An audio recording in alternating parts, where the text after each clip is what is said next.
Welcome to the Divorcing Religion YouTube channel, where you'll find episodes of the Divorcing Religion podcast, the Conference on Religious Trauma, and the Shameless Sexuality Life After Purity Culture Conference. Don't miss my interviews with great guests like Seth Andrews, Dr. Daryl Ray, and author Margaret Atwood, talking about religion and religious trauma syndrome. Become a member for more benefits, and don't forget to subscribe so you never miss new content.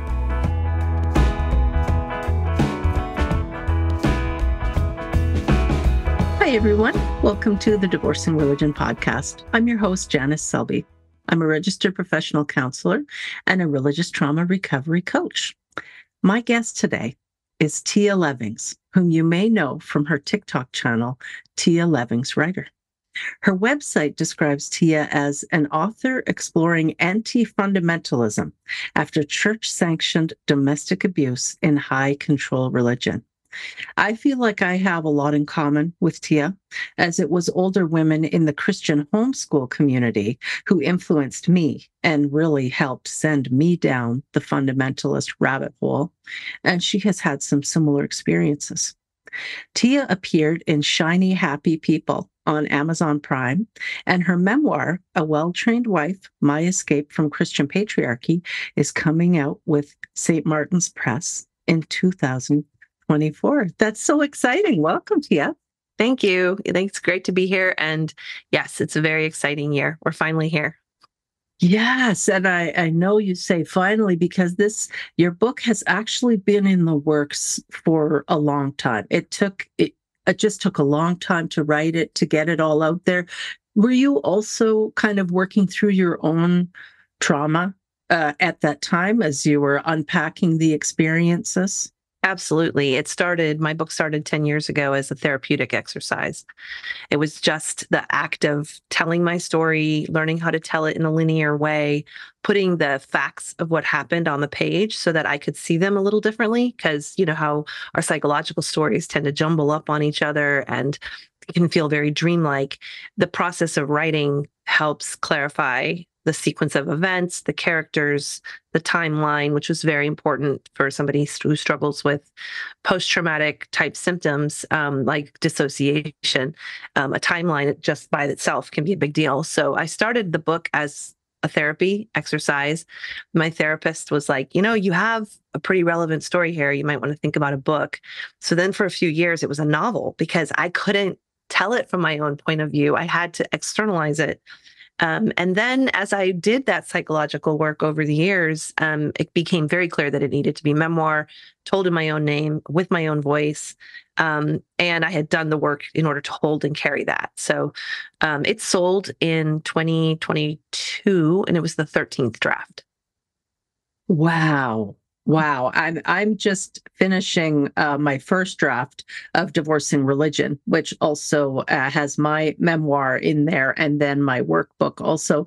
And I have been really surprised by how exhausting it has been. I think in some ways, fiction is much easier. Telling our own stories can be very difficult. And then also I've grappled with how much do I want to put in there? I mean, I have grown children and an ex-husband, and my parents are still alive. And I don't want to be hurtful or cause pain to people, but I also want to be able to tell my own story the way that I experienced it and the way I remember it. So it feels like kind of a balancing act with those things. It is. It's also a parsing out. So my story does tell the whole story, but it doesn't tell every scene. And so there's this whole process of where you choose which scenes need to stay and which needs to go, and which scenes are doing the same work as another scene. There's privacy concerns to make. I wanted to make sure that my quote characters were all well-rounded human beings, that I wasn't creating tropes or stereotypes, because that isn't what it's like to live with them. They're real people with dynamic characters, and even the so-called villains in my story are human.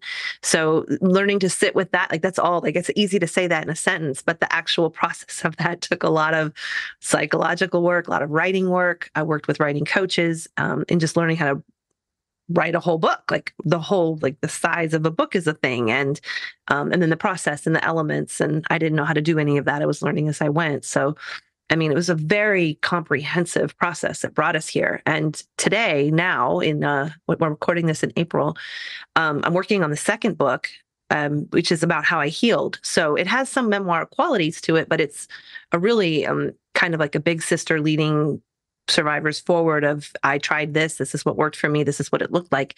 Because the question everyone has when they finish my book is, but how did you heal? We meet this person online and she's not the person that, went through this 15 years ago. How did you get there? So yesterday I wrote 8,300 words and wow. It's exhausting. It was a prolific day. Yes. It was, but it's that time travel of going back into the past. And when I took a walk yesterday, I always take a walk after a big writing day. And I was thinking, the reason why this is so hard and heavy is because I've put myself back in the past, and that person in the past could barely make sense of the next moment, let alone enough clarity to write a book about it. So we're bifurcating ourselves and we're holding these two timelines, present day us and past us. And it's very heavy work. Yeah, it really is. And so there was your life up to the point of leaving the quiverful mentality and the Gothard and all that kind of stuff. And then the life that you've had since leaving. It's so incredible, the change there. I don't want you to feel like you have to give away, aspects of the book, but I sure would appreciate it if you could fill us in on some things. Like, were you born into a family that was deeply religious, fundamentalist? Just kind of give us some background. Yeah, if you're not familiar with my story, it's a little bit of everything, which I think is important, because if you've only heard my story, like say, for example, Shiny Happy People focused on the Gothard years, which is only one segment. And if you heard that and you thought, wow, how does somebody get into that? I got into it in a very ordinary way. I had moderately religious Midwestern parents who took me to church occasionally. It had been, important to my mom, but it wasn't like a dominant force in our week, in our life. I grew up in Michigan on a farm for the first 10 years, and it was very wild. And my formative years were very imaginative and creative, which actually really mattered later. And I start there because I had this self-development in the beginning that I still draw on today. And I think it's very important, full circle. But we moved to Jacksonville, Florida when I was 10, and we joined a mainstream megachurch. It was the largest church in the Southeast at the time, Southern Baptist. Again, I bring it up because it wasn't fringe. What was happening in the evangelical church in the late 80s and early 90s was that it was becoming more fundamentalist and political as I grew up, so that by the time I graduated high school in 1992, we were pretty nationalist and fundamentalist. And at that same time, the Bill Gothard's Institute of Basic Life Principles had spread evangelism style through churches. And so there were like churches within churches. And this is important in my story because it was the mentors from the IBLP that I latched onto as a young mom. And I was living in abuse, but I didn't know to call it that. I went to them for help. And that was my big entry into hardcore fundamentalism. We go through the Gothard years. I went to Independent Baptist. If you're listening and you're like, well, what church is this? Southern Baptist, Independent Baptist, PCA Presbyterian, Covenant Reformed Presbyterian at the end, which was a very high control, closed cult that I was formally excommunicated and shunned from. And then that kind of parallels this explosive domestic violence situation that I was in. And I escaped. It's a very a violent escape at Halloween of 2007 with my children and my life. And that's really the climax of the book, but there's so much more there. And I share that because, if you've listened to Shiny Happy People or any of my work online, I talk about those plot points all the time. Yes. Wow. That is really amazing. So when you were growing up, it wasn't a terribly fundamentalist atmosphere. There was some freedom there. God was kind of around, your mom wanted you to be introduced to the concept of God and Christianity. but it wasn't the diehard fundy, this is who we are. And every Sunday morning and every Sunday night and all through the week, we're going to be in church. And then you ended up in a marriage that was actually dangerous with a partner who was unhealthy for whatever reasons. But you found yourself kind of trapped in that because God hates divorce. Well, I got my air quotes going for people who are listening instead of watching. Yes. And that leaves so many women in a desperate, terrible situation. And then you actually reached out looking for help from other women, but they had been even more deeply or thoroughly indoctrinated in fundamentalism and basically saying, there is no way out. You have to die to yourself. Stop thinking you're so special and you deserve anything better than what you've got. You're called to be an example for your children and for other wives and all this kind of stuff, which just adds fuel to the fire. We feel like we're the ones that are burning up, or just that there's no real hope out there. It's a hard situation to be in. It is. I call it a model of total consumption because that's the point.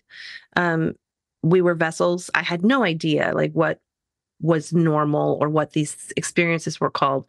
What I knew was that I was going to marry the person who signed up and said, I'm God's best for you. And then we get married quickly because we don't want to be, or I didn't want to be a virgin. I didn't want to lose my virginity before marriage. And then we get married and violence is immediate. And I don't know to call it violence because I don't know what normal is because I've had no sex education. What I know is that I'm trying to attain this ideal, happy life, and I don't know how to do that. So I went to the shiniest, happiest, most ideal families, and I asked for their sage wisdom because it seemed to me like somebody who has 10 kids is like a professional wife and mom. Like she's going to have all the answers, right? And I actually said the words, I want to sit at your feet. It's a quote from Titus 2. I want to sit at your feet. I want to learn your wisdom.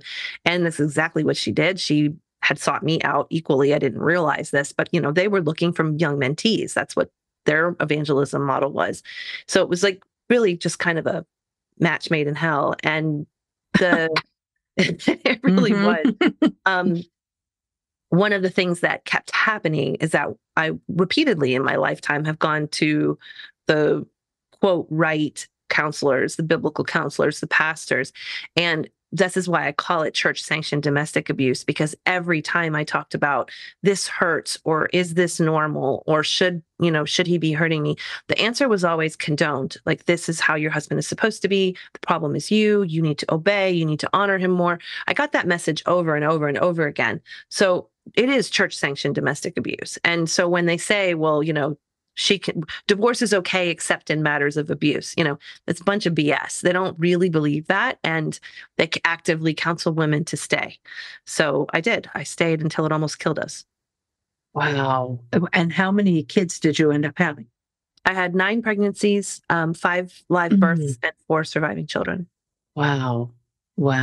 Yeah. Even just the thought of being pregnant 9 times, the toll that takes on a woman's body, just incredible. And you're trying to cope with all these things emotionally as well, and wanting to protect your children and protect yourself, but unsure how you can do it, especially if the partner is volatile and unpredictable.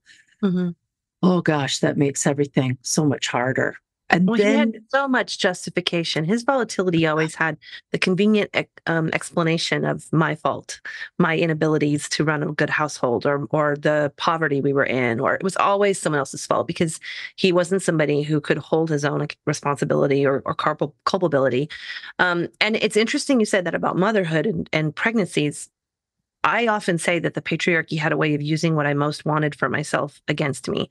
I grew up wanting 5 children. I always said, I want 5 kids. I want a 5-child house. I wanted this for myself. So I joined in wholeheartedly I am complicit in accepting this. And it has only been the 30,000 K view away from it to say, oh, I played into their hands. I wanted what they wanted for me, which was very convenient, but also they wanted it for me for these other reasons. And it wasn't to anyone's health. It's not a good idea to have babies that close together. It's certainly not good for the woman's body. It's not good for the family. We weren't managing, but they turn the mentees into the perpetuators. Patriarchy really can't continue without women. And then eventually you become a perpetrator yourself. Wow. That is so true. And I think back to my own situation. We had a 2-year-old and then a newborn, and we just moved. The baby was only, a few weeks old. And my husband at the time felt called, got my air quotes again, to attend Bible college in a small prairie town. So we moved, out of province. I'm in Canada. I'm sure you might have known that already, to another province. And then I had no support, no emotional support. Right. I didn't know anyone there, and very conservative town. And sure enough, I started falling in with some of the older moms who had more children. And I told them at one point, I told one of them that I was struggling because we were always poor. We were always poor. And I felt it wasn't enough. Me just staying home felt like a cop-out. I felt like I should be contributing to the income. And that's when the mothers really took me aside and said, no, your place is in the home. That's where you belong. And it's furthermore not even acceptable to have such a small family. Like, you better keep going, keep growing. This is God's will, all these things. Yeah, I see your hand going up to your heart and your throat. Like, that's all part of the indoctrination. And I just went further down. I'm like breaking for young Mama You, because I know that young mama. And to me, like, the poverty is relentless. And the real solutions are never available to you. And in fact, they're going to up the ante. And in fact, they're going to isolate you further and take away any comfort. Like, I have a series of videos, things my Gothard Fundy mentors said I could skip to have a quiverful. And it's it just keeps growing. This list keeps growing. It's like 50 some odd things where they said, you're just making this too hard. These things should not be the reason why you're not going to have more children. You don't want to close your womb because you're having a hard time affording the ones you have. Live more simply. You can always drill it down to more simplicity until, life is really mean and ugly and depressing at that point. But then it ties to your sin for not trusting Jesus hard enough for your vision. Like, there's no escape. Yeah, exactly. And I think of the pressure as well that can put on the men who, whether they want it or not, then are thrust into the position of being provider for all these people in the family. And if they're, if they are doing just kind of a regular Joe job, they're not CEO of some fancy corporation, it is going to be really, really difficult to provide for everyone. So then there's just unnecessary pressure on both of the parents. And it does, leak out. The kids end up feeling it. It was very, it was something that I didn't see coming. And my husband at the time, it was a pretty chill person. He was not putting these things on me, but I was putting them on myself. And partly because I grew up in a fundamentalist home with a narcissistic and volatile father. So rules made me feel safe. So I was always gravitating and looking for more and more rules. And then when I found out, you know what? The New Testament says actually that women are supposed to keep their hair long and they are supposed to wear a head covering and they, they're not supposed to have jewelry and all these things. I was like, oh, good, more rules. I can follow them. I'm a really good rule follower. And I kept adding them onto myself. And my husband at the time, he said to me, Jan, you're making your circle smaller and smaller. How small are you going to make it? Pretty freaking small.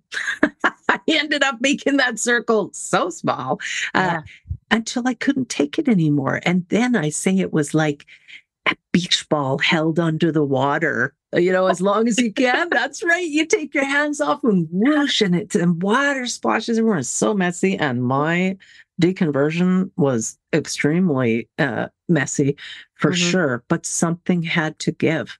I couldn't stay in that situation. And thankfully I wasn't, in the abusive type of situation that you unfortunately experienced. I'm so glad that you got out and that now you've been able to reflect and write your book. I think it's going to be helpful for a lot of people, a lot of women especially.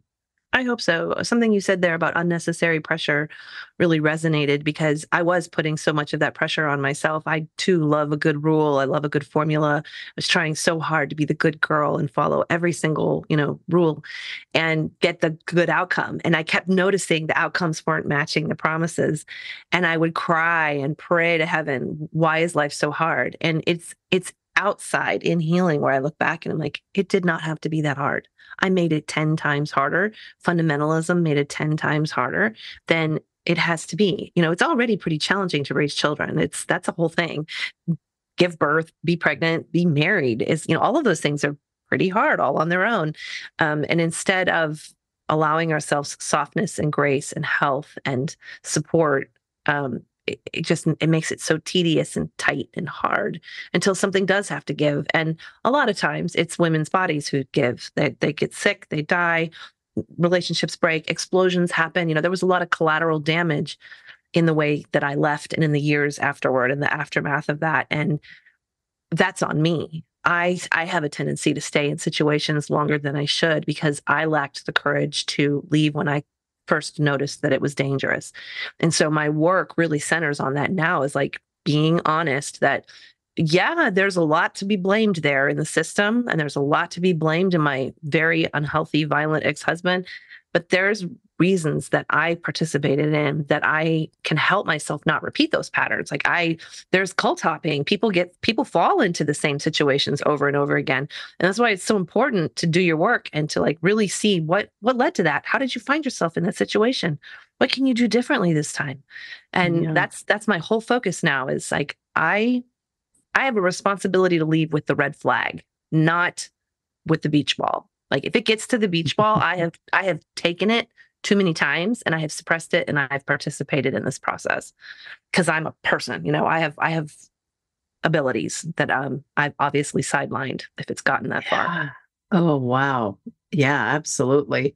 I think of the damage to women's bodies, and I can't help but think of Duggar family and how many pregnancies and deliveries aren't hanging between their knees. Seriously. Oh my gosh. I can't even imagine it. And oh gosh, I used to love that show. I begged my ex-husband I really harassed and harangued him to get a vasectomy reversal because I felt that it was very, I had been wrong in requesting that he have one. My deliveries ended up being really challenging and difficult in emergency situations. And so I had requested of him after the second one, I can't do this again. But then I fall in with these women who have 6 kids, 8 kids, 10 kids. And they're like, no, it's really a shame that you only have 2. I mean, God calls us to have more. And I badgered him, but thankfully he was firm. He knew what was right and worked for him. And that meant not going through that again. But yeah, just that pressure that I felt and that I willingly took on myself. And of course, thinking a woman's place is to serve. And that was modeled in my own parents, marriage. There were unhealthy dynamics there that I soaked up. I really became very codependent. And I think that's also baked into Christianity in a lot of ways. Yes. So women all they know is they must serve. That's their calling, however much it costs. It doesn't matter. They should ignore their own suffering and just continue serving. And that actually is not the right formula. That's dangerous. Right. It's hard on us. It's hard on our kids to witness that as we decline. How has it gone? with your kids since you left. It can be so hard. Sometimes we don't even get to continue those relationships with our children if they remain ensnared by fundamentalism. Yeah. Well, I'll caveat it and I'll say I have a lot of boundaries around my children, and people familiar with my work have heard me say this. I share my view of motherhood and my experience with it, but I'm very careful their identities are protected and their version of their experience is their own. Very good. So I'm really careful about that, but I can answer your question. It was very hard to raise a family and go through my own psychological healing for 10 years. That was expensive, and there were problems and weaknesses and mistakes that were made that I wish I could take that time back and give them a healthy mom. It wasn't fair to them. It absolutely wasn't fair to them. Along with that is I got to really raise them pretty much the way I wanted to. They did have a heavy-handed stepfather for a long time. He wasn't abusive physically, but he was very, very strict. And there were reasons why I found comfort in that kind of stability at the time, but it made it hard to be a traumatized teenager in that household. They also were not raised with fundamentalism. So there's a lot of art and laughter and freedom and exploration, Wow. and direct opposite teaching. I really majored heavy on sex education. I majored heavy on live your life and find out what you believe. Don't feel like you're trapped into an ideology. I just overtly talked a lot about how I got into that and why I was choosing different. I've also walked a really fine line. My family of origin is a very big part of my life, even though we have very different ideologies. They're really important to my kids. They were a really important part of my village, raising them. The kids are all grown now. They're 27 to 19, and they're living independent, amazing lives. Like a lot of parents my age, I really wish I had a closer relationship with my kids, but they're busy doing their thing. It's actually Yeah. not about the trauma in the story. It's about they're busy and the world is demanding, and communication styles between the generations have changed. And there's a lot of factors in that. Empty nesting was a massive adjustment for me. I had found so much of my identity in motherhood and knew that I was working on my own life post motherhood. I knew I was going to have one. And I was they weren't the only thing I was doing, which was good advice someone gave me actually when they were in middle school. But I still really grieved active motherhood. And just, being able to take their emotional temperature because they're getting a snack, or I see them, or that kind of stuff. I miss them. I miss driving them around everywhere. And Yeah. Just being part of their regular life. right. Yeah, it is. It is different. It's completely different. And we go from them being utterly dependent on us. And then if we do our job right, they're not dependent on us anymore. And then hopefully we transition into that space where we are in their life because they want us in their life. We don't necessarily have a right. By this time, now we're in their lives by invitation because we've done our job. So, and that can be such a tricky transition. I'm wondering how it went for you finding therapists. Did you initially understand about religious trauma? Did you find a therapist in particular who was skilled in working with religious trauma survivors, or what was that like for you? It was like the Wild West and trailblazing, because I left in 2007 when social media was brand new. Religious trauma hadn't been a coined phrase yet. Trauma awareness was just starting. And so through the 10 years I was writing the book, the vocabulary and support and training was also evolving in tandem to my need for it. So, it's been a work in progress, and I've had to be an early adopter in a lot of modalities that don't have a lot of user experience stories or testimonials, which is fine. I mean, I have a mindset for that anyway. And I also became very fierce about my own wholeness. I could not accept that trauma took all my past. It took my youth. It took so much from me.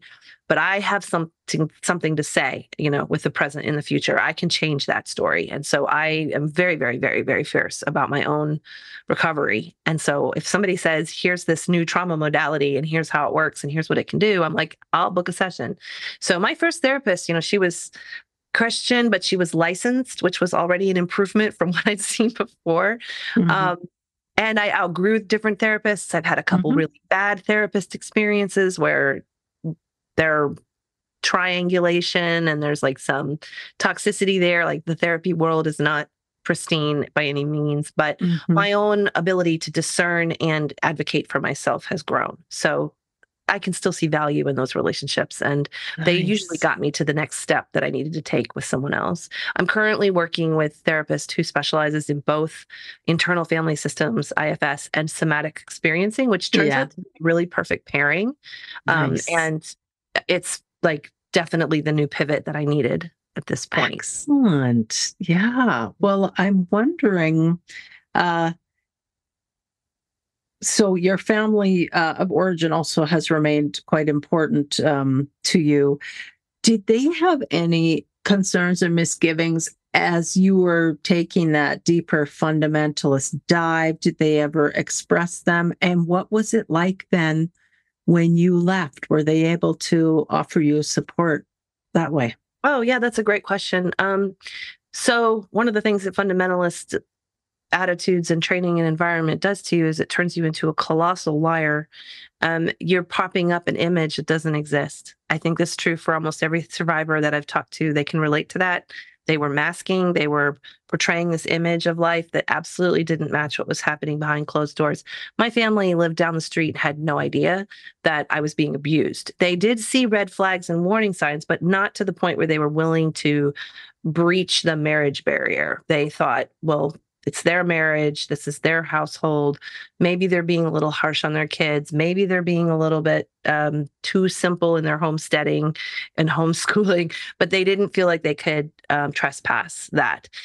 So when I left, I had some phone calls to make and I had some coming clean to do immediately because I had to tell them we just escaped. And they had just spent, like, my PR skills were so good.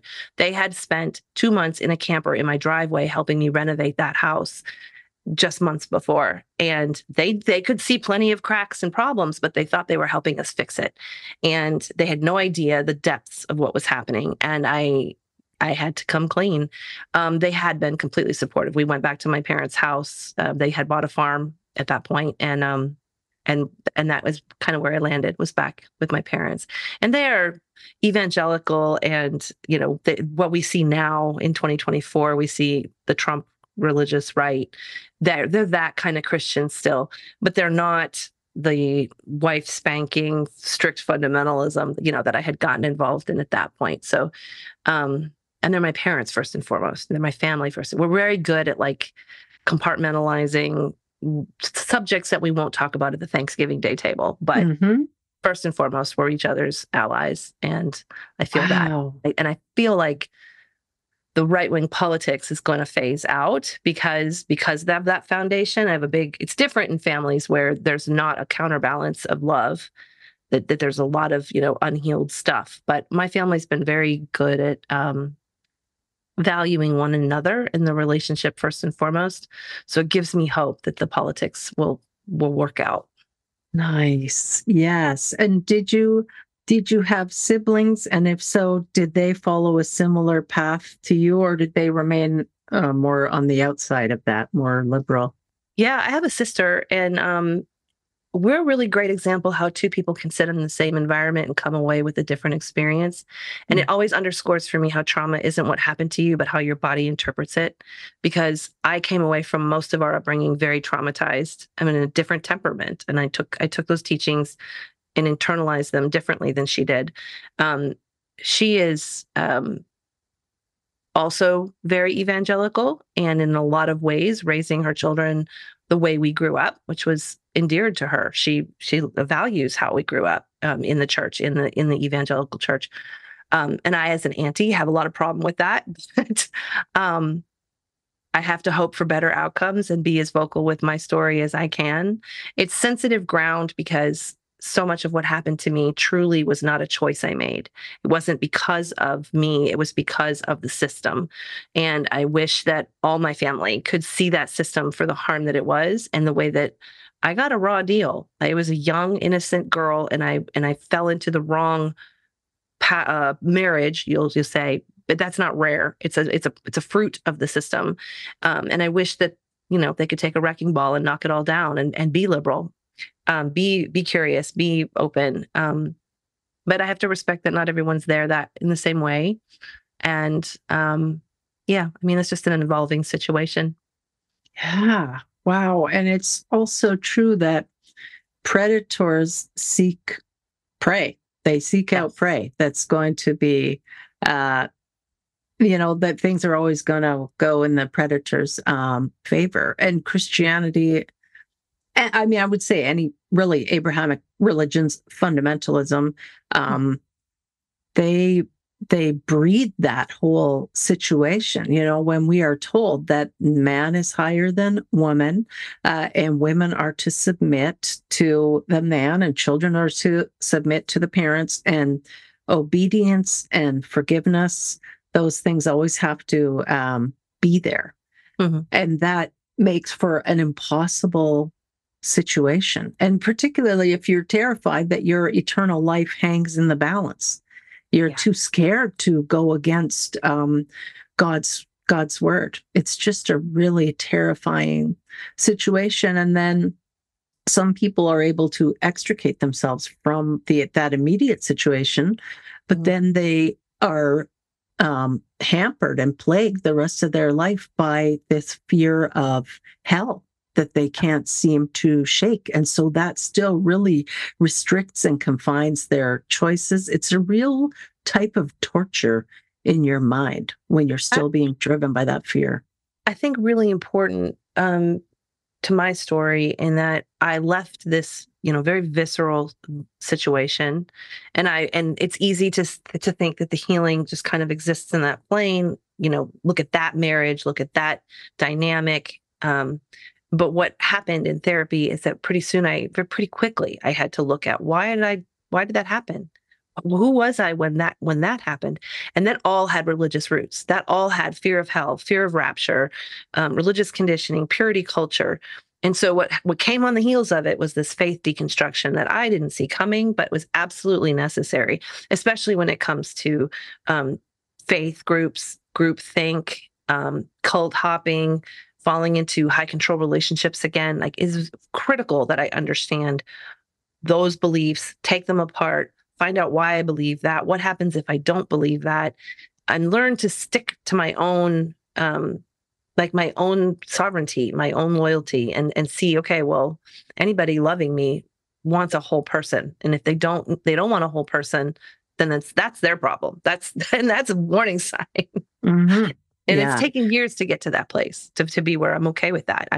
The people pleasing and the fawning that's taught in religion was embedded into my DNA. Like, I've really, really had to work on instinctive fawning, and wanting to be liked at any cost and accepted at any cost. And it's very hard for me still to honor a boundary and allow that person to be uncomfortable, because I've held my boundary, and I know my boundaries are all I statements, and this is about me and what I do and don't do. But sometimes people don't like that. And that moment where they've expressed displeasure and I want to quickly come make it better and, accommodate, that's like, I don't know, from infancy. I've been taught that from infancy. So it's a lot to just regularly. I think healing is very active in a daily exercise. Yeah. And to some degree, that in a patriarchal society, that even exists outside of the religion that we were raised in. Women are expected to be a certain way. And if a woman manages to make it to the top of her company and she's a CEO or whatever designation, she's labeled as a bitch or whatever, she's accused of sleeping her way to the top, all these things that don't come into play when men are the ones at the top. And that doesn't have to do immediately with religion, but of course there's flavors of it in there. And so I feel like we do have to fight harder and work harder just to get to the same place. And it can be so hard not to fall back into those tricks and traps that we were raised with. And I remember at one point, my mom saying to me, well, you always have to let your husband think he's right. She says, you know that he won't be right all the time, but it's very important that he doesn't know that. Your job is to make him think that he's right. And I mean, it's just that just seems so disingenuous and so gross to me at this point. But at that point, that was my mom giving me important information that I thought I needed for my marriage. Oh, yes. And for the efficient running of the entire world. Like, what would happen if women thought they were equal? They're truly disturbed by that. And so, we are the comfort makers, and we are expected to self-obfuscate so that they're not challenged at any point, even with the sound of our voice. So it's not for me anymore. No, and your one video is so powerful, examining that about voices, the funny voice that women can have. And I mean, anyone who spends time listening to the Duggars, I think, she comes across as so syrupy, sweet. To me, that just seemed like unreal. That cannot be the way that a person actually is, that a woman actually is. But that's certainly what they portray and promote. And just nothing about that whole situation seemed real. Here's a man with like 20 kids, but he has no problem providing for them. Right. Everything's fine all the time. And of course, something else that unfortunately we do see sometimes in larger families is that there can be older children perpetrating abuse against younger children, sexual abuse in particular. I think that's very common in large families, period. I think so. And we just have not had the time, the space, the permission to talk about it. The difference in Christian patriarchy is they actively hyperfixate on sex. And in the claim that can't happen to them. And it's actually one of the biggest problems in those families. I know more families than not that have dealt with sibling incest. And it's an outcome of putting, many children with low supervision in rooms in small houses where the parents are overwhelmed, and it's a formula. It's going to result in that. Yes. Also included in that, in the Christian part of it, is the demand for forgiveness. Yeah. You must forgive your perpetrator over and over again. And so with my clients, I tell them that forgiveness is the F word. And we don't have to worry about that. What I want to focus on is acceptance of reality. So something happened, either something happened to us or whatever the situation was. And we need to be able to accept that thing did take place. And then once we get there, our feet are kind of on more solid ground, and we can start to look around and decide what direction we want to move. From that, as soon as we take away this demand for forgiveness. Yeah, I believe in that to my core. I think acceptance has been the thing that has then allowed me to grieve what should have been, or what was taken from me, or denied to me. There's the different layers of that grief, so that I can move on in honesty and in integrity. If I'm stuck in wishful thinking, and longing that it wasn't that way, if only it wasn't that way, I'm stagnated and I'm not really moving forward. And I won't accept that. I want my life. Right. And this, I find, also is something that can be really challenging for people who grew up in very religious homes, and they have left that home, and now they're also leaving those religious beliefs behind. But they have such concern about their parents. They really desperately don't want to lose their parents and wish their parents would be another way. But that's, if you're spending time wishing somebody else was a different way, that is a huge red flag. Right. Right. And we can't change that. Of survivors that wish their mothers would say what I say, because I admit to my complicity, and I'll talk about the things that I did against my children because I was in that ideology, and they long for that from their parents.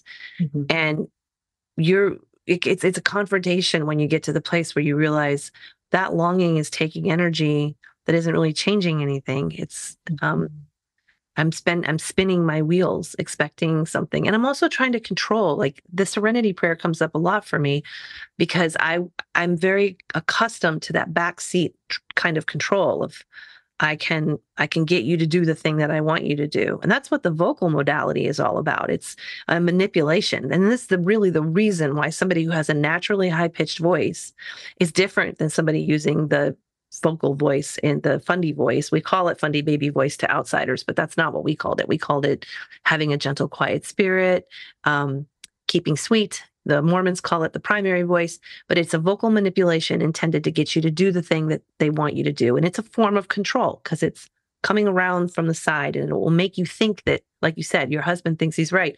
You're learning to manipulate and work the situation so that you can get the outcome that you want. You're just not coming at it, aggressively like a dominant person would do. You're learning this passive control. And I can't spend my life doing that anymore. Like I have to come into acceptance and stop, respect other people's autonomy. And if that's how they want to live, that's how they want to live. But I'm not the boss of that. I have enough going on here in my little lane that I need to take care of. Yes. Yeah. Oh, yeah. And that's something I talk about a lot with my clients as well. The idea of staying in our lane. And the minute we try to manage another person's emotions, we have left our lane, we have veered into their lane. And that's when accidents happen. It's just not helpful. So we need to stay in our lane. But what can feel so uncomfortable about that when we grow up in a fundamentalist environment or spend time in one, boundaries are not permitted. Right. Boundaries are bad. And especially parents do not like and can't allow their children to have boundaries because there's nothing more important than ensuring that that child stays firm with the gospel and gets to heaven with you so that you'll all be in heaven together. It's a huge fear motivation. It can drive parents to do things like unscrew the hinges, take the bedroom door off the hinges because they don't trust that teenage child. That kid mustn't have any time to themselves. They have to be available at all times. And even when we think of how we were trained to believe in God and how God is watching all the time, it's so invasive. There's no escape from God. You're not even allowed to think your own thoughts because God is always there. There's so much constant surveillance and micro management. It's absolutely stifling. And so then we leave that environment situation and we're getting to a point where we're having to learn about boundaries, develop our own boundaries, enforce those boundaries. It can feel so wrong. Yeah. It really can, because it creates a disruption. My first forays into boundaries were very just about walling off my own space, like you said, to the door and to the you can't come in here. And I spent a lot of time with the you statements. You can't do this and you can't do that because this is my boundary. And then it was a pretty big day when I realized, no, boundaries are actually me. They're about what I will allow. And I flipped the script. It completely changed it. And it also, this is important, changed my tolerance, my window of tolerance to be able to allow someone to be uncomfortable with what I said.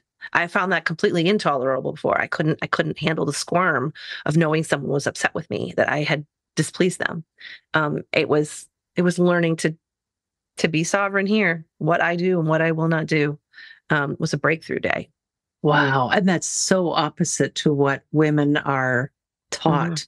Oh, yeah. I have found it really helpful watching movies and documentaries and reading books about feminism and by women who have just done exactly what you said. They've taken up residence in themselves. They are their sovereign selves, and they refuse to be cramped into some other mold because somebody else thinks it's beautiful or appealing. And I feel like loving ourselves may be the greatest act of rebellion that we ever commit, because I don't look like I'm 30 because I'm in my 50s and I'm allowed to look like I'm in my 50s. Like there's nothing wrong with that. And so then pushing back on social media, that would try and tell us we have to be a certain way. And we just don't have to buy into that. And that can be so pressureful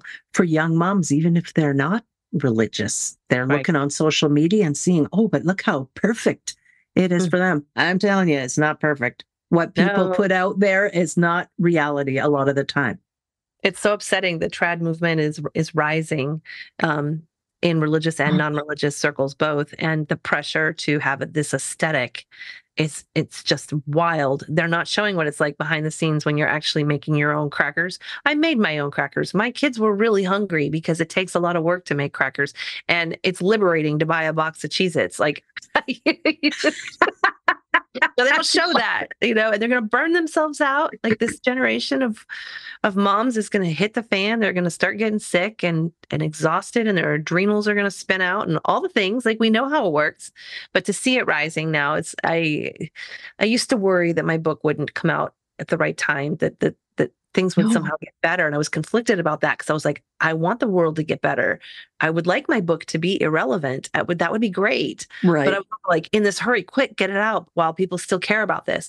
And what I didn't realize what happened, that in 2024, we really are living the prequel to The Handmaid's Tale. And that was my motto. I used to say, I lived the prequel to The Handmaid's Tale years ago, but now it's all around us all the time. I see it on Instagram. I see it in the headlines, see it in government. And I know that Margaret Atwood used real Christian fundamentalists as her model, but I really didn't want this outcome. And I really hope that we wake people up in time, that I say a lot that the patriarchy wants to run the country the way they run their homes. And if we want to see what kind of government they're going to give us, we just need to listen to the people who lived in those homes. And that's why these stories are so relevant. Oh, yeah. Your book is coming out at the perfect time. I'm very excited about that because it is upsetting to see the rise of the whole trad wife type of idea. We know what it's like. We know the shortcomings. We know the pain and the sacrifice, pardon me, and even the self-abuse and deprivation. Right. That is part and parcel.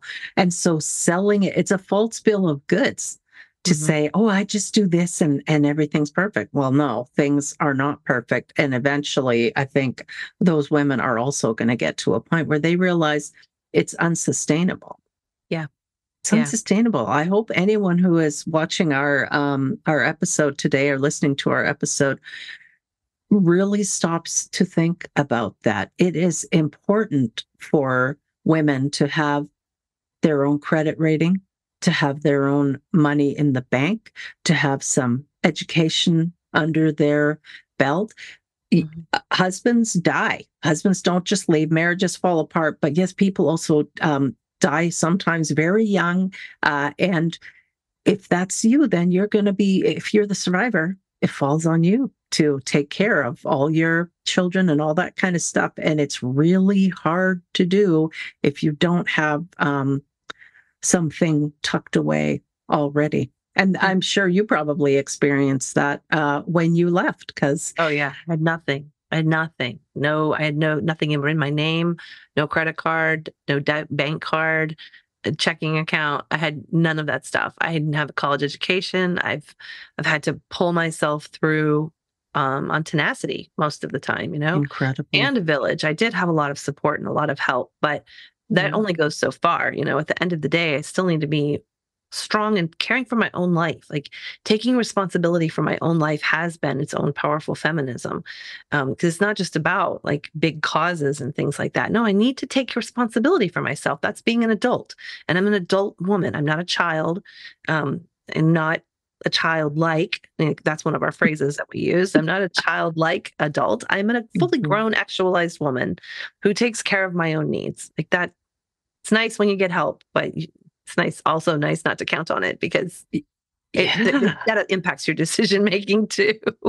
Beautiful. And I think parents who understand the need for independence and self-reliance and resilience can also raise children who appreciate those values. And it doesn't mean that there's not room in there for us to still depend on each other some and support each other. It's all part of the whole situation, but we're really striving for a greater balance than was offered to us. We were denied the balance part of it. The word I like so much is interdependence, because we are related, we're connected. We do support one another. We need each other. People need people, but it's not in that codependent way where one person absolutely suffers so that the other person can benefit. And there's not a power imbalance happening. Interdependence is, I'm just doing a lot of meditating on that right now. I love it as a beautiful concept. Yes, it's beautiful. It's a wonderful word. And I think that's a great word for us to end our discussion on. Tia Levings, thank you so much for joining me, for giving of your time to spend with me and with our listeners and followers. How can people find you? I'm everywhere online as Tia Levings Writer. My website is tialevings.com. And on Substack, it's tialevings.substack.com. It's the Anti-Fundamentalist, and that's where I write my regular column on deconstructing fundamentalism in our headlines, family, my personal deconstruction, politics, things like that. Excellent. And I really want to encourage people to go to your website, your resources. You have just some fantastic things in there, some different lists that you've come up with. I feel like I received an education just by going through your website. So I want to encourage people to do that. For an update. So I appreciate hearing that. Yes, no problem. Thank you so much for this conversation. It was really good, and I was really honored to be here today. Oh, that's lovely. Thank you. And thank you, everyone, for tuning in to the Divorcing Religion podcast. You can reach out to me through my website, divorcing-religion.com. I'd love to hear from you. Thanks, everyone. Take care.